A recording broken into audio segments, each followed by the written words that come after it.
Welcome back, everyone. We're changing our menu around a little bit now. Yes. Apple pie, apple crisp, apple tarts, all sweet, yummy things. So you want to wash those organs down with some dessert? Chef Randall, you tried what we had on the last segment, some of the real I did try the German- tongue, yes. Well, I'm a big fan of organ meats, but hey, it's my generation, it's my culture, it's my people. How about the head cheese? You didn't. Head cheese is a thing that it's like a lot of work, and the payoff is just not great. And I'm not willing to go through work like that to get that kind of payoff. There's zero payoff from the way it sounded. All right, Well, let's talk about no, this. not Lots of zero. fun It's stuff just- to it's do not- at the German it's Fest. We're not- not saying not to Right, go. no, but definitely go. It's going to be a not the great greatest event. payoff. There's beers there. You got beers, and then we have apple roses right now, right? Okay. Yes. So much we'll watch different. that. So I don't do desserts often, and I wanted to bring something in that was going to be a little bit different, kind of like what we do at school and talk about technique. And we all know that it's apple season right now, so we're going to be doing apples, apple crisp, apple tarts, apple pies, blah, blah, blah, blah. What I brought in was just a very, very easy, fun way of doing something different with apples. So we're going to build it together, but I wanted to just kind of demonstrate how I cut the apple. And you could use a core if you want. Since I have a little bit more experience in using a knife, I just tend to do it this way. And the thing about with how we're going to do this is we're going to cut the apples this way. So I think it's like perpendicular to the stem, would you say? Mm-hmm. Okay. I was trying to write the directions, and I wasn't sure how I should state that. Parallel, perpendicular, whatever. I mean, we get And then you want to slice it about 1/8 of an inch thin. And now there's a couple ways you could do this. I think the easiest way to do this is to put your apple on a plate. So you got your slices, and just put your apple on a plate. And then I microwave that for about 2.5 to 3 minutes. And then you get this. You get that. Yeah. No, I did that at work a little while ago, so it shows a little bit more signs of drying, but yes, you get that. Nice. Okay. Yeah, and it stops oxidation on the apple, and it also kind of cooks them through a little bit because they're not going to get that way, and then it allows us to have them be pliable to do our next step. Okay. So we're going to do this together. So we have some puff pastry dough, and you can buy this at the store. It's a Pepperidge Farm, kind of product, and you roll it out to about 13 by 9 or 12 by 8, and I cut 2-inch strips that are about 9 inches long. Now, if you wanted to, it depends on what size of pan you're going to go in. If you're going to go in a big pan, you want to maybe a little wider and a little longer. If you're going in a small pan, maybe a little smaller, a little thinner. Okay. Okay. So the first thing we're going to do is we're going to take a little bit of this. This is apricot jam. This is a little French trick. And the Frenchies love this stuff. So anyways, we're going to take some apricot jam, and I put a little brandy in there. Just for the heck of it. Right, because you got to wash down the tongue. Everything tastes better with a little brandy. Can we taste test while we make this, or do we have to wait till we're done? What do you mean taste test? What? Because you got a bunch of them over there. Oh, that well, look delicious. Chill, just patience, grasshopper. We have ways to go yet. It smells so good, I have to admit. Oh, Really, it looks it's fantastic. over the smell of The tongue is now of the beyond delivery me. and the tongue. Yes. Am I You're doing great. good? Okay. Oh, yeah. Yep. Here Now, we go. don't boga it so that Lisa can do some. Hogging it all. Right. Hogging all the room. Right. Okay.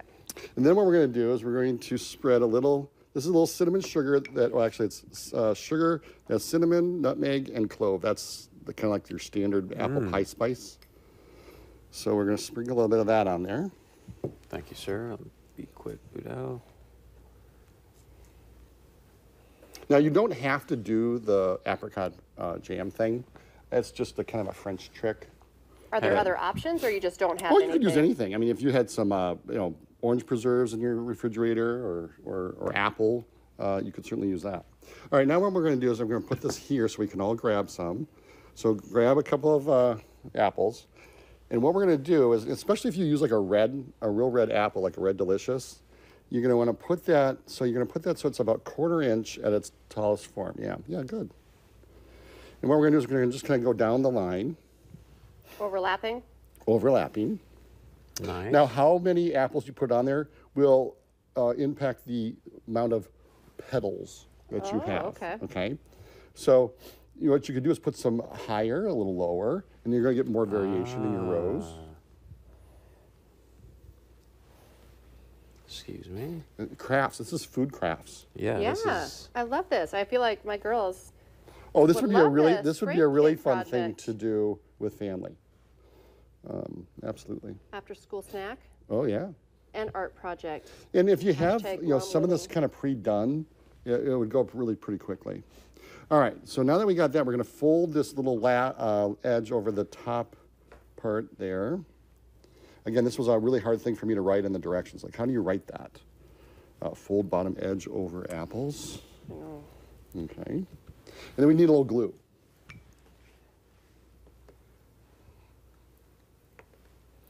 I'm going to let you use it first. Oh, he's such a hog over there.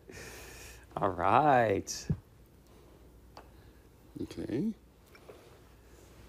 Thank you. And then we'll wait for him because he won't wait long there. Then we're going to roll this thing up. Now, which end you start from, it doesn't matter really. Again, if you're going to go in a bigger pie tin, you want to, or muffin tin, you're going to go with a bigger, wider strip. So now we're going to just roll this thing up, Oh, it already looks pretty kind of cool. like a pinwheel. All right, and then now we have that. Nice. Isn't it? Wow. Oh, Look at you. Love that. Beautiful. I think that mine looks nicer than Chris's. Well done, Budo. I don't want to That- get. Look, I'm not going it's to. not a competition. I'm not going to get into who's better. And then the one thing you want when you go to Yours put this in tastes better. your pan, you want to make sure you spray it pretty good because these things have a tendency to stick. So you just drop it in there and bada bing, bada boom? Yep. Would you ever use the little, what do you call it, cupcake things? Cupcake things. You mean the wrapper? Wrappers. I think that for this, no. Okay. Yeah, you'll have it to relate. I mean, you could. I don't think it would be bad. It's going to puff a little bit, and it's going to rise a little bit, but not Okay. not tremendously. Boy, those look good. So at this point, you're going to put it in the oven at about 375 degrees for about 30 to 40 minutes. Now, if it gets a little dark on there, you could put some foil just to kind of keep it so it doesn't get too dark. You just want to make sure that you cut or cook that dough through because it can get really doughy. About how long? About 30, 40 minutes. Okay. Now, That's impressive, Budo, right? that is nice, I Yeah. have to say. She's got skills. Wow. Who knew? Shocking myself. So now, when we get them out of the oven, you want to let them sit for maybe about 5 minutes after they come out. Just let them kind of settle down a little bit, and then go in there and get them. Because if you don't get them soon while they're warm, it's going to be very difficult to get them out of there. Okay. So, and then these are best served warm. Ah, And we're going to just do some magic sugar. nice. Do you throw some butter on them then when you eat them, or? Well, I was thinking like maybe some ice cream. Oh, yeah. Now you're talking. Wow. Look how pretty that looks. Yeah. It looks super fancy. It does, doesn't it? It looks so I mean, good. and this is one of the things I do with my advanced baking class. And it's just what it is we make that dough, we make that puff pastry. So I mean that's a big part of that lesson. But what can you do with it is up to your creativity. I was gonna say, I love the idea of doing this with my kids, but this would be great Thank if you, you're sir. having, brunch at your house. yeah. So baby something showers, that you could wedding do showers. is you could like those decorative pie tins, like the I think they're ceramic, the Mille Henri. You know what I'm talking about? Yeah, They're really they're nice. You could put those in. So rather than going in a pie tin, you can kind of put them all inside a muffin tin. You can go into a pie plate and put them all next to each other, and then bake the whole thing like that. And then the people could then pull from that. And going back to the apples, because we're getting into the season actually where at work people bring in boxes because they have so many from their yard. This really works with any kind of apple? Really, any kind of apple. I mean, these are Zestar. I just saw them at the store, and I thought, oh wow. I really wasn't. I always kind of wonder what am I going to do on the program, and I need some little inspiration, and I saw apples, and I thought, oh, that'd be fun to take it. And Can we do. place orders too for next time, or? Okay. Just playing with you, man. Anything else you want to add, sir? No, our new program's going great. And we serve, we're serving lunch on Wednesdays and Thursdays. We're doing buffets, so the public is welcome to come into the school and see what we do. Buffets are $6.95, and it's a lot of food. And then Thursdays we do kind of an a la carte lunch. Nice. And next year we're going to be doing maybe a little restaurant. So That's I'm really great. excited for that. Any classes coming up that people should be Square aware of? One, we got, we've been off for the summer, but we have a date night coming up, and I hate to mention this because I think it's sold out. But we do have several other classes coming up that I think there still are some openings. So if you go to square1.com, You need to square schedule more onekitchens.com. then if it's already sold Yeah. out. Okay, do you want to be my assistant? Well, yes, baby. I need a lovely assistant, heavy on the lovely. Boudreaux's going to put on a baking class, so. So, yeah, I only have so much time, but we have a lot of classes scheduled for the fall. Okay, awesome. Good stuff, Chef Randall. We appreciate it. All right, stay with us. We're going to wrap things up right after this.